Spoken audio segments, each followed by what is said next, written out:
Salut à tous. Vous vous êtes déjà demandé comment, quand on envoie un message à l'autre bout du monde, il arrive instantanément. On dirait de la magie, non? Eh bien, comment c'est possible? Comment une info peut faire le tour de la Terre en moins d'une seconde? C'est exactement à cette question qu'on va répondre aujourd'hui. Alors, bienvenue dans ce petit guide spécial brevet sur les signaux et l'information. Notre plan d'attaque, il est simple. D'abord, on va voir ce que c'est, un signal. Ensuite, comment ça voyage et surtout pourquoi la lumière est une vraie championne de vitesse. Après, on va plonger au cœur de la technologie qui permet tout ça, la fameuse fibre optique. Et on terminera avec une petite fiche récap pour être vraiment au top le jour de l'épreuve. C'est bon pour vous? Allez, c'est parti! Ok, on commence par le commencement. Avant même de parler de vitesse de dingue et de fibre optique, il faut qu'on soit bien clair sur un truc. Un signal, c'est quoi exactement?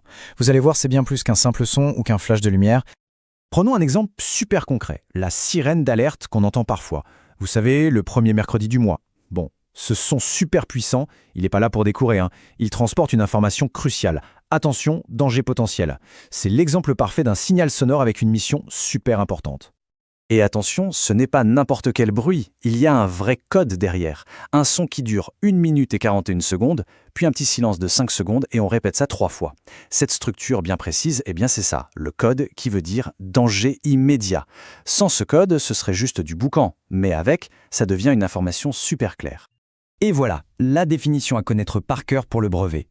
Un signal, c'est un phénomène physique, comme le son ou la lumière, qui transporte une information. Par exemple un danger, de manière codée, comme la fameuse séquence de la sirène. Il part d'un émetteur, la sirène, et arrive à un récepteur, nos oreilles. C'est vraiment la base de toute communication. Bon, maintenant qu'on sait ce qu'est un signal, passons à l'étape suivante. Comment est-ce que ça voyage? Et surtout, c'est quoi le meilleur moyen de transport pour que l'info aille vite et loin? Vous allez voir, dans cette course, il y a un vainqueur par chaos. Alors, comparons un peu nos deux concurrents. D'un côté, le signal sonore. Lui, c'est une vibration de la matière. Il a besoin d'air ou d'eau pour avancer. Sa vitesse, environ 340 mètres par seconde dans l'air. C'est pas mal, mais bon. De l'autre côté, le signal lumineux. C'est une onde électromagnétique, elle peut se propager dans le vide sans problème. Et sa vitesse, attention, c'est à peu près 300 millions de mètres par seconde. Je répète, 300 millions. Clairement, pour les longues distances, il n'y a pas photo. Et utiliser le son ou la lumière pour envoyer des messages, ce n'est pas vraiment une idée nouvelle, hein.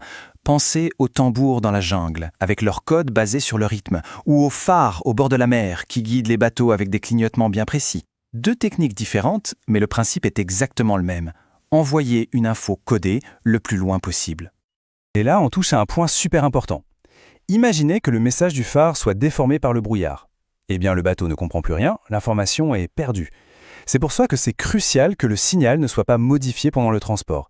Il faut que le message à l'arrivée soit exactement le même qu'au départ. C'est un mot-clé à retenir ça. Et ça nous amène pile à la technologie d'aujourd'hui, celle qui répond à notre question du début. On a compris que la lumière, c'est la plus rapide, ok? Mais comment on fait pour la guider sur des milliers de kilomètres sans qu'elle parte dans tous les sens? La réponse tient en 2 mots, fibre optique. Regardez ce montage. C'est une expérience typique pour comprendre comment ça marche. D'un côté, on a un émetteur de lumière. Au milieu, un fil de verre tout fin, c'est ça la fibre optique.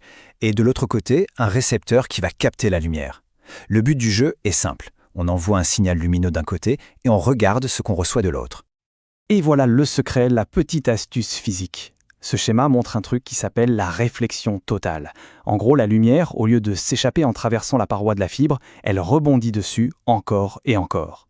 C'est un peu comme une bille de flipper qui ne sortirait jamais du jeu. La lumière est complètement piégée et guidée à l'intérieur du fil. C'est ça, le principe génial de la fibre. Et la preuve ultime, elle est juste là, sur cet écran. C'est un oscilloscope, une machine qui nous dessine la forme du signal.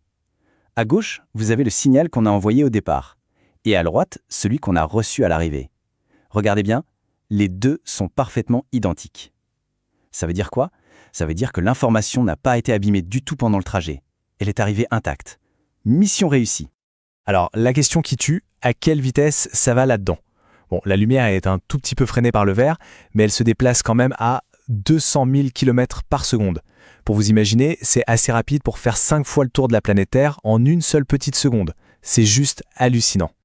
Allez, on souffle un coup et on passe en mode révision. C'est le moment de résumer tout ce qu'on vient de dire. Voilà la petite fiche mémo spéciale brevet qu'il faut absolument avoir en tête. Sortez les surligneurs. On refait un tour rapide des mots-clés à maîtriser. Le signal, c'est ce qui transporte l'information. L'information, c'est le message lui-même.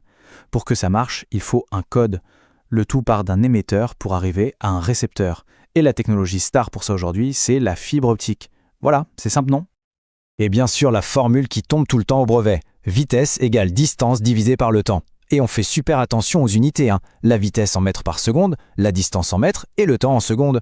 Ce petit tableau, il est génial. Il vous permet de retrouver toutes les versions de la formule sans vous tromper. C'est un vrai sauveur de points, celui-là. Et voilà, on revient à notre toute première question. Maintenant qu'on a vu tout ça, on a toutes les pièces du puzzle en main pour y répondre. Alors finalement, comment le message traverse le monde en 1 seconde? Eh bien voilà la réponse complète. D'abord, le message est transformé en un signal lumineux codé, une sorte de morse, avec des flashs de lumière. Ensuite, ce signal est envoyé dans des câbles de fibre optique géants posés au fond des océans qui connectent tous les continents. Et là-dedans, il file à la vitesse incroyable de 200 000 km par seconde pour arriver presque instantanément. C'est pas de la magie, c'est juste de la super bonne physique. Bon, on a résolu notre énigme, mais la science, ça ne s'arrête jamais. Aujourd'hui, on pense que rien ne peut aller plus vite que la lumière dans le vide, c'est un peu la limite de vitesse de l'univers. Mais qui sait ce que le futur nous réserve? La physique quantique commence à explorer des phénomènes vraiment, vraiment bizarres. Alors je vous laisse avec cette question. Et si un jour on trouvait encore plus rapide? Ça laisserait faire, non? Allez, continuez à être curieux.